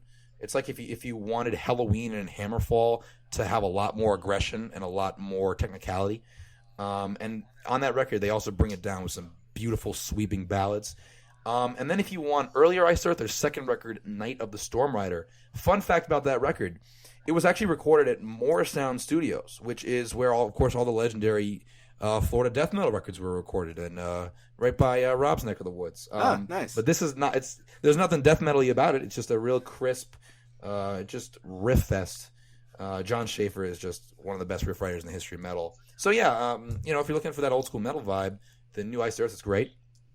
Here's a fun, controversial one, and I'm surprised this didn't come up for one of you guys in like either your worst ones or maybe like an honorable mention. The Young Thug album, Beautiful Thugger Girls. Very controversial. People are calling it like his fucking country attempt, his R&B attempt, the big comparison, of course, partly because of the title, is Lil Wayne's Rebirth, when Lil Wayne tried to play the guitar and oh my god, just ruined everyone's life. Just coming out of the best part of his career too, which is ironic. You guys, yeah, you try to forget that, right? I tried. But thanks for reminding me, man. Yeah, I just ruined everybody's Happy 4th, everybody. America. That was fireworks. But dude, I totally understand people hate this because it's a little left field. But see, I was never committed to Young Thug as a rapper, so to hear him sing does not bother me. Like, he's not like this technical rapper that I'm like, oh, what is his next bar? And his outlandish, sideways way of thinking is so much fun on here. Some of my favorite songs, seriously, some of my favorite songs of the year on this record: She Wanna Party, Relationship, Take Care, For Y'all, which has like a little bit of a Latin flavor to it. The only problem is that there's 14 tracks and 10 are good. So if he had taken like I really liked his last project, Jeffrey, came out last year. If he had taken the tight 10-song track list of that and applied it to this record, it would have been one of my like favorite albums of the year. It is a lot of fun. It took 2 or 3 lessons for me to get into for sure, because it's weird to hear him fucking singing, but for some odd reason it works. I don't know, maybe I have a brain disorder or something, but I love it. And you know what? Grateful. We just had the beautiful summation from our very own Mark. I actually think there's a couple of jams on it. I was literally just like perusing it like yesterday, today, because I don't expect anything album wise out of this guy. So I just kind of like go in there with the knowledge that he's just trying to dole out potential bangers to radio DJs. So if you go into that and you're just like, let's just like sample a few tracks, which is unfortunately how a lot of people consume music nowadays anyway.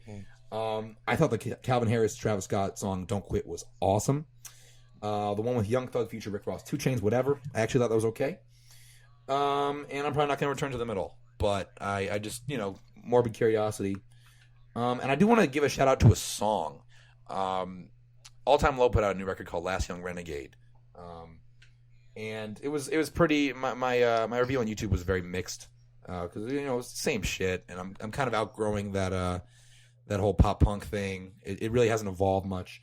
But there's a song in there called Ground Control, which is like a duet with Tegan and Sarah, the indie pop duo. And it shocked me. It was actually good. It was like this really romantic idea of you got to listen to the song, but it ties in like space. And I guess it kind of reminded me of Def Leppard's Hysteria, which is one of my favorite records from the 80s. Just love that track. So since that's only one song, it's not much of an investment. So check that out, especially if you hate pop punk, because it might surprise you. Least favorites. I'm really interested, Rob, that you chose Wolves by Rise Against, one of your favorites. Because as someone who's listened to them for about 10 years, everything they put out in the last 5 years, to me, has sucked. But the only reason it sucked, I think to me maybe, is because it's the same shit. If you listen to Sufferer and The Witness, which is a great record, that kind of is like, that defined them. And then after that, they've just been putting out microwaved versions of that record. So I don't know. Have you checked out Suffer and The Witness? Well, or the song see, before? that's actually a really good point. The thing is, like, as far as Rise Against, I was only ever really familiar with, like, as far as a few songs, like Give It All, because I think that was on like a Need for Speed soundtrack back in the day, and a couple of those singles from Suffer and The Witness. Like, I know one of my good friends in middle school, shout out to Ryan Martin, not Panny, Martin, if you're listening to this, he was really into Rise Against and like a bunch of other punk stuff, and he tried to get me into them. I don't recall ever listening to any of their albums, so this, as I said, Wolves was technically my first, so I guess because I don't have much of an emotional attachment or investment in their career, I was able to look at it like, it's not bad. It's really interesting how that works, dude, because I am willing to bet that if I was in that same boat as you, I would like this record too. It's so crazy. It's all perspective. Like, just when you get a minute, go back to Suffer and The Witness, listen to that, and then listen to like, Black Market, Endgame, and this one, which are the new ones, and you'll like, it just doesn't seem like there's enough evolution. So that's like a built-in bias that I have. But I wouldn't be surprised if people like this record. You talked about Witness by Katy Perry, whether it's like the trend hopping, like having Migos, like stop with the Migos features. Fucking stop. I get it. They're good, and it's kind of like gives your album an edge to have, trappers on a pop record, whatever. Stop with it. And then the single Swish Swish was like it sounded like a leftover from the last Zara Larsson record. So it's either trend hopping or it's incredibly boring. Like there's ballads like Miss You More, Tsunami, Hey Hey Hey, that just put you to sleep. It's like, there's nothing interesting going on. I won't even touch on Volumes because you covered that pretty solidly. If you see them live, it might make a little more sense because this shit is tailor-made for live music.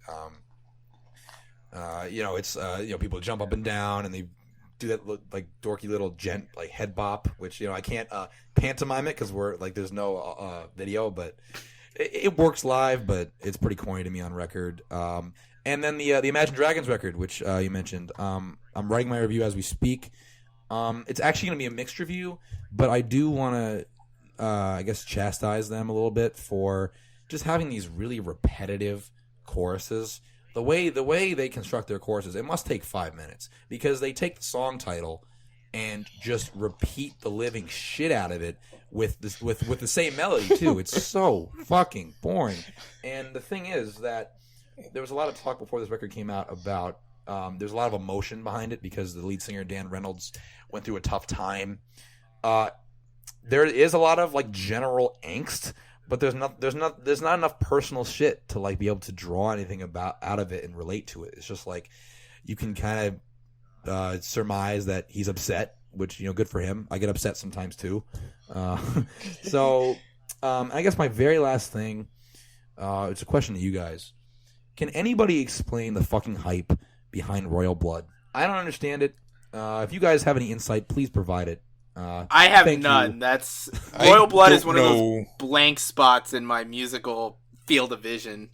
It's just like it just sounds like I know there's supposed to be like it's 2 members and it's supposed to be like some sort of drum and bass thing going on, but it's just like generic blues rock, dude. I can't get too excited about it. I really can't. Sorry, because I know it was a very acclaimed record, but you know, this is the only acclaim that counts in this moment is mine, and I hated it. I actually didn't hate it. I just thought it was boring. So yeah, and those are all my opinions. And yeah, look out for Stone Sour review. I'm kind of digesting that album as we speak. I'll have a lot of witty things to say about Corey Taylor and his loudmouth.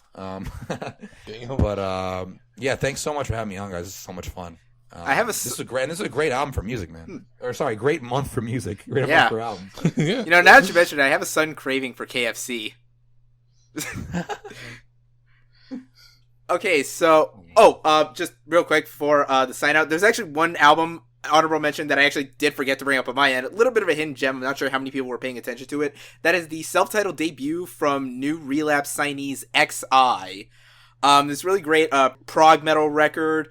And the main reason I listened to it is because this is a instrumental group which actually features saxophone by none other than Colin Stetson. A name that I'm told I'm supposed to check out for a while because he's played with like guys like, you know, Arcade Fire, and I know he played on the most recent Bad Bad Not Good album, which Mark likes to talk about quite frequently as one of his favorites of 2016.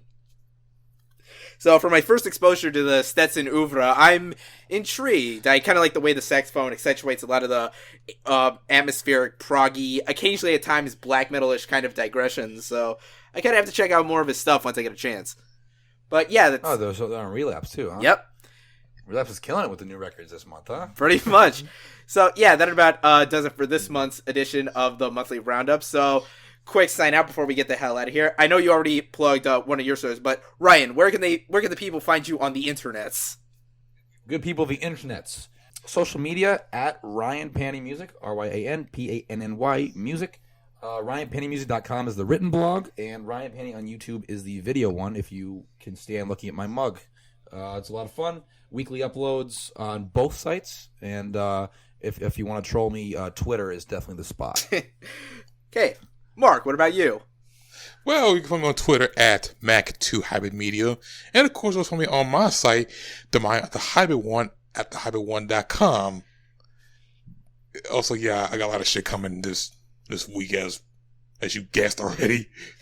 Yeah, because I know you're doing like time of the season with all the dank ass new animes airing. Yep, and who knows? I might do a movie review or TV show review because I'm trying to do more anime shit most of the time, which I really need to. Good to know. Anyway, as for me, you can find me on Twitter at Rob Barracuda, Instagram as well. If you have any questions, comments, or suggestions regarding the podcast, you can email me, robert@surrealresolution.com. Audio-only episodes of the main weekly show go up every Wednesday. I'm hoping to have this up by Thursday. Jeez, this is like almost an hour and 45 minutes. Damn. Hopefully I can get it edited together by then. You can also find video versions of the podcast, video air quotes, it's just like a slideshow of screens basically, on my YouTube channel, which you can find by searching Rob Barracuda or Decibel Boost. I usually try to have shit up on there by Friday. So, subscribe, hit the bell tab so you know what's up. Remember, this is an official music podcast of Surreal Resolution. Follow on Twitter at Surreal Rezo. Check out online www.surrealresolution.com. I'm not going to plug any other shit because I already did that in the main episode. Although I will say, check out the movie podcast Salty Flicks, where I appear in an episode to discuss Baby Driver. Again, it's just that good. And I think that's basically about it. So thank you for all listening to this episode. Thank you to Ryan for joining us. Thanks for having me on, man. It's fucking fun. I'll do this any month. Okay, so Excellent. we will, of course, be back with, weekly episodes and then the next album roundup in August. So until next time, peace out.